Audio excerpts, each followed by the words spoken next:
You are back with Real Estate Radio Network's Don and Gino Real Estate and Finance Show every Thursday at 1 p.m. And I bet you're glad you tuned in today, because today has been one absolute blast today with our great guest and informative. And we're going to continue on with that information because with Jeff Hunter with Real Pro. Advantage. Thank you very much. And Rebecca Mendoza with Keller Williams, and they're giving us great information about how their team helps you, and helps you either sell your home or buy a home. And now we're going to go into some of the tips and tricks of why their team is so successful. Yeah, and one of the things we were discussing a little while ago is that, you have an extraordinary angle coming from the servicer side in helping people navigate a short sale. And, the reality is, it is a complex animal. It is very, very challenging. So tell us a little bit about that process. Yeah, you can get files that are, two borrowers lost their job, have no other income, have, a couple $100,000 underwater. It's pretty much an easy fix. The seller, basically the bank knows this house is going to end up in foreclosure no matter what we do. Absolutely. Yeah, so those files are a little easier to get through, right? That's right. You don't see those. They come through. That was, honestly, it seems to me that was the way it was earlier in the game. It's getting more complex every day with all the investment properties that are coming through, all the modifications that have been either turned down or written, and they're going into default. People that are current that are either going to lose their job, it's imminent, or maybe not. Yeah, I'd love to talk about that. That's Sure. For a whole nother show, but Absolutely. We've got, we could talk about strategic defaults because that's part of what you have to deal with on a daily basis. Absolutely, yeah, and then, and talking about working with Amy, she's put together a great staff outside of, I was kind of one of the last pieces of the puzzle, or the last piece so far with her company. She's got quite a couple other people working in the office that have 15 plus years of processing these things. So I'm convinced with the group that we have, if I have a file on my desk and I have the truth about the file, we can find a way to put it together and present it to the bank and get an answer or get something that's going to work out for everybody. And whether that's, hey, it's just not going to work out for you this time. Which sometimes just information is key. Correct. Yeah, and we could take a look. A lot of times we can take a look at a file and say, we're going to give it a shot, and we're going to do the best we can with our knowledge and what I know about working on the other end of it. This is what the investor's going to look at. This is what the management team's going to look at. Yeah, and this is what the hurdle's going to be. Based on your hardship, based on where you're at in life, and based on why you want to leave the house. And even probably which bank you're dealing with. Absolutely. And that's another good point. We talked about it at lunch. You could be with the same bank, with the same investor, with two different negotiators working the same type of file. In this crazy business, you can get two different answers. So you have to know, when you get those two different answers, how to go back and say, look. Yeah, this is what needs to get done. Correct. At the end of the day, what we're talking about here is negotiating skills. That's right. Right. That's what this business is about. That's what people hire us for, including us, right? We negotiate with banks to get you the absolute best rate. Absolutely. You negotiate with sellers and buyers to get them the best and price. Other agents. And other agents, which right? is key. Yeah. Right, and that's key. actually one of the things that I love to do in my job is negotiate, because I feel like that's a definite strength. Well, you're able to negotiate, having a great partner, and just a little surprise here, we have Rebecca Squared on now. Ooh la la! So we actually have the other Rebecca DeLuca, in the house. How you doing, Rebecca? Are you still there?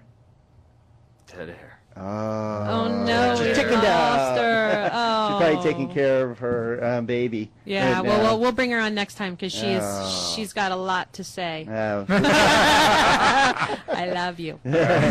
So sorry, Rebecca. We're missing out from Rebecca DeLuca, the other part of Rebecca Squared at Keller Williams. So, but before we leave, we promised to share some of the secrets, because right now we're short on inventory. We do not have enough homes. There's multiple offers. We see it all the time.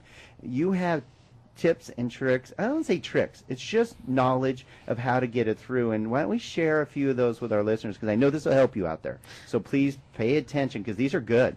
Yeah, and I have to say that I will almost guarantee that anybody right now who's out there listening, who is in the market, who's been writing offers, is having the experience of losing out to other offers. And the key is, are you listening? Yeah, we're listening. The key is to really have well, I'm going to say the key is to have a professional on your side, because a lot of times people are looking online. Like I said, there's a lot of disinformation, misinformation. A lot of people are searching for their own. I can find a home myself. I don't need an agent. And they'll look on sites that have bad information. It's not active anymore. It still says active, but it was sold 3 weeks ago.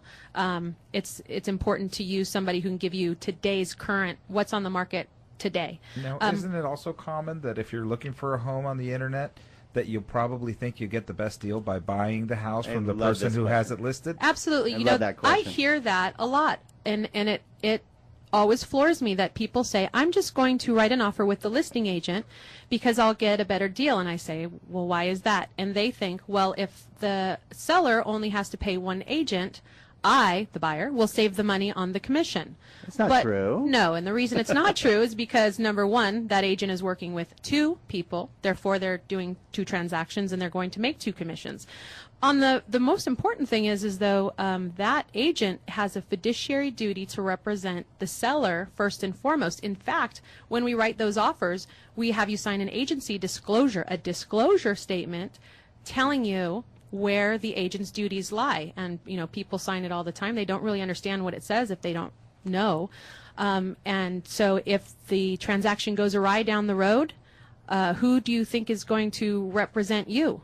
Not the agent, because their duty is to represent the seller in whatever issue is. They're bound by that. They're bound legally. They are legally bound to represent the seller and not you. Not the buyer. Exactly. In fact, some states feel so strongly about this that they don't allow dual agency. Correct. And that's why in California we have to have you sign a disclosure stating that you understand what a dual agency is.